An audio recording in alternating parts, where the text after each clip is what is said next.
بحلم إني أغير وأتغير. نفسي أبقى أخلاق واللي حواليا يبقوا أخلاق. بحلم إني أبني المدينة الفاضلة جوايا وأبنيها في كل اللي حواليا. على فكرة، أنا وإنت جوانا خير كتير قوي، بس محتاجين حد يصحيه. تعرف إننا ممكن نبقى أحسن، بس محتاجين اللي يقول لنا ويعرفنا الطريق. من الآخر كده هغير حتى لو كنت لوحدي. لو شفت حد بيعمل حاجة غلط هقوله على اللي جوايا وأمره بالمعروف وهنهى عن المنكر، بس من غير ما امسك سيف أو كرباج، من غير ما احسسه انه مجرم. هحسسه اني فعلا خايف عليه ونفسي اساعده. من غير كتر كلام، تعالوا اقول لكم انا نفسي اغير ايه في كليتي، ولما دخلت المدرج وقلت للناس اللي في قلبي كان ايه رد فعلهم. انا شاب عادي زيك.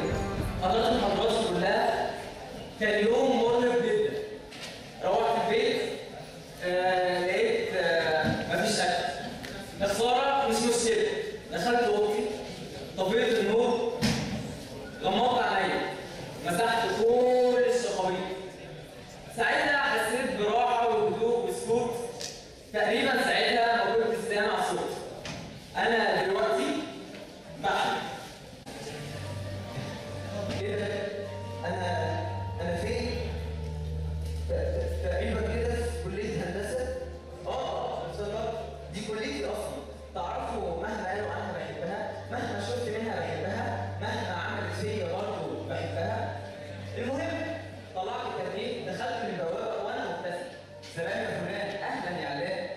ببص في الساعه لقيت فاضل 10 دقايق على المحاضره، ويا دوب بدور وشي لقيت هو بيسلم بالايد على هي. طولوا شويه، تبادل البسمات والتحيات والسلامات، ولسه ايده في ايديها ومطولين. دخلت ما بينهم فبين ايديهم وقلت لهم كفايه، بلاش، بس يا خساره ما قدرتش لانه كان حلو. المهم الساعة دلوقتي 8:30. طلعت اجري على محاضراتي، دخلت المدرج الحمد لله. الدكتور لسه ما دخلش. ببص يميني وببص شمالي عادي، يعني بدور على اصحابي، بس لقيت هو قاعد جنب هي بيكلموا بعض، بيهمس وتسمع وتضحك. دخلت ما بينهم وقعدتهم بعيد عن بعض وقلت لهم كفايه، بلاش، بس يا خساره ما قدرتش لانه كان حلو. الدكتور دخل. اهلا يا فاشلين، سنتكم معايا سودا ان شاء الله. عليك تحضر محاضرات، تحل شتات، تسلم روبورتات، تجاوب امتحانات، احفظ احفظ احفظ، مفيش تفاهم، ما تقولش ليه وعشان ايه. وبعدين شويه كلام في الماده كده ما كانش ليه اي 60 لازمه. الحمد لله الوقت عدى والجرس ضرب. نزلت اجري بسرعه، بس وانا في الهول لقيت هو بيكتب لهي ورقه مكتوب في اولها 011، وقالت له خلاص هكلمك بالليل.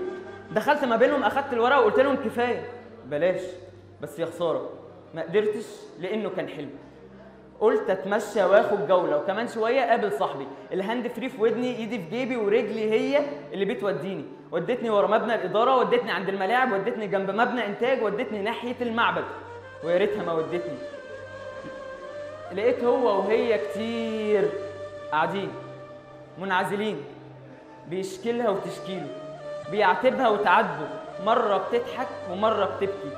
قال لها بحبك، قالت له بحبك.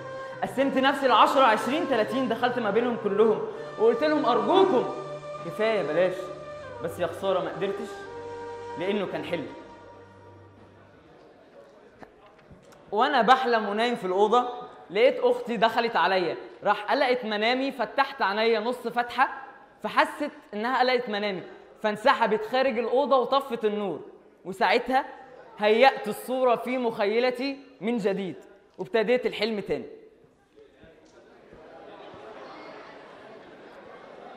المهم طلعت الموبايل، طلبت النمره. الو، انت فين يا ابني؟ خلاص انا جاي.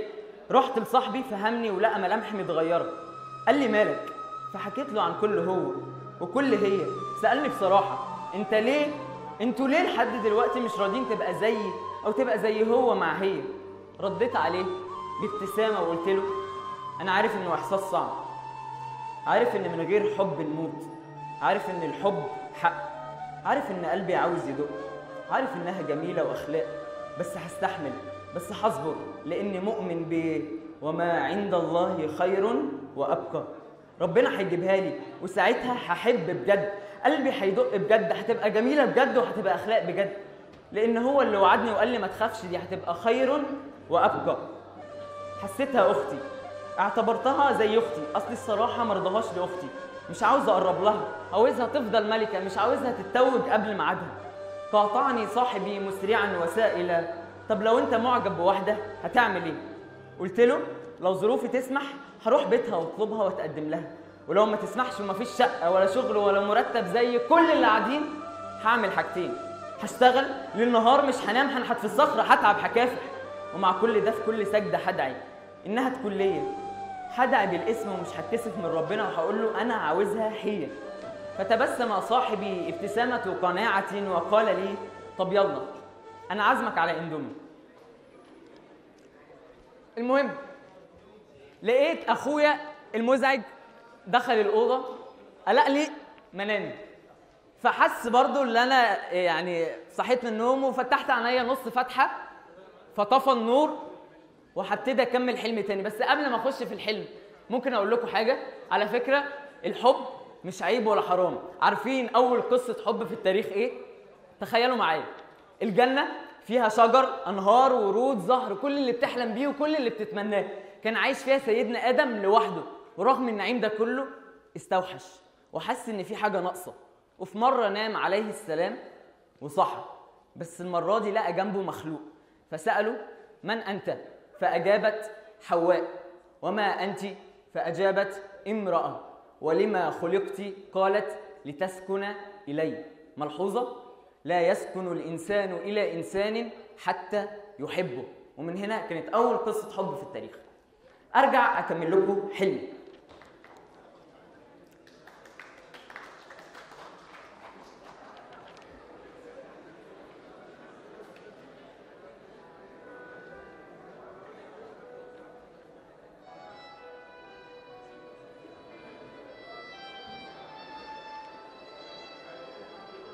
ها هي ملكتي فأنا أراها من بعيد، فجمالها غطى على الجمال حولها، شعرها يتطاير مبتسمة تنتظر في ذلك البرج البعيد.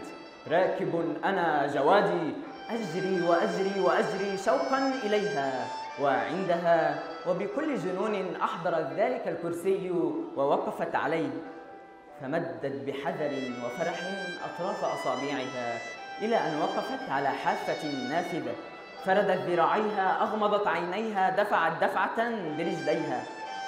إنها تثق بي وتعلم أنني لن أتركها تموت، وبكل شجاعة جريت وجريت وجريت، مددت يدي فصارت بين ذراعي. هل لكم أن تحلموا معي؟ حبيبتي بين يدي قطرات المطر المتلألئة تنهمر علينا، زهور وورود، لا أرى نهاية للخضرة من حولنا. هناك وللمرة الأولى تشابكت أصابعنا، أخذنا ندور ندور ندور، ننظر إلى السماء بأعين مغمضة، تسمع منا صرخات حب باسمة، نشعر أن الزمن قد توقف حولنا، الكل يسكن ليسمع وينظر إلينا. توقفنا نلتقط الأنفاس، وهناك نظرت إلى عينيها فازداد وجهها حمرة على حمرتي. هناك وللمرة الأولى أصارحها: أحبك.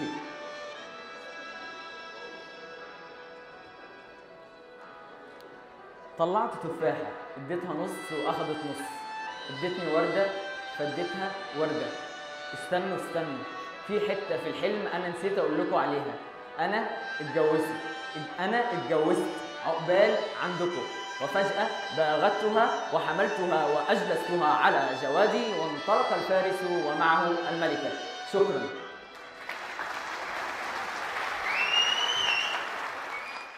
في مجتمع البشر كده كده الولد هيتعامل مع البنت والبنت هتتعامل مع الولد، بس ممكن نتعامل بحدود.